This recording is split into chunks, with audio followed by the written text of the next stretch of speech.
आमचे म्युझिक की शानदार प्रस्तुती।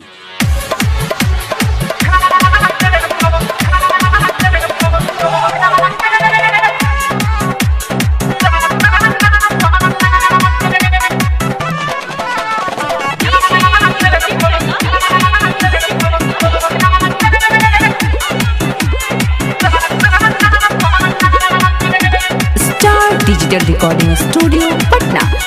ना है तू गोरकी गे साबुन से दह के माज के बिना पाइन के बुझबई छा लागल जवानी में आग के ना है तू गोरकी गे साबुन से दह के माज के बिना पाइन के बुझबई छा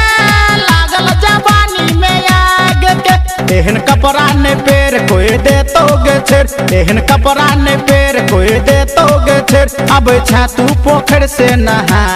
के गे खा जेबो तोरा गे चखना बना के गे खा जेबो तोरा गे चखना बना के।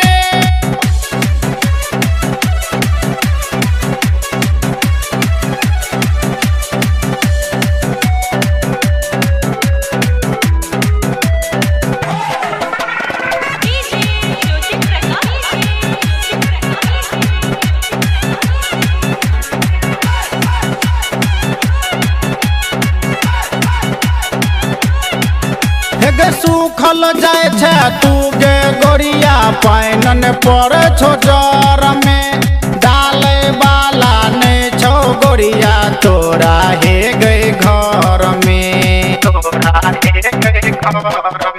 गे सूखल जाए छे तू गे गोरिया पाइन पर छो जर में डाले वाला ने छो तोरा हे गे गोरिया घर में नहीं केकरो से डर रात में अहा घर तोरा माजा लेबो हम सुता के हे गे खा जेबो तोरा गे चखना बना के हे गे खा जेबो तोरा गे चखना बना के।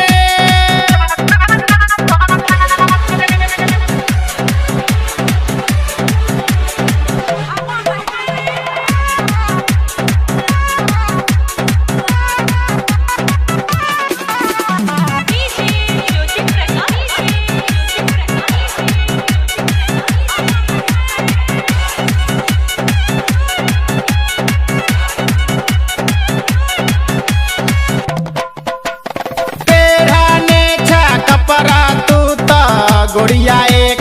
बीत के जोत देबो खेत तोहर बिया हे गए छीट के गए पेड़ा ने छा कपड़ा तू तो गोरिया एक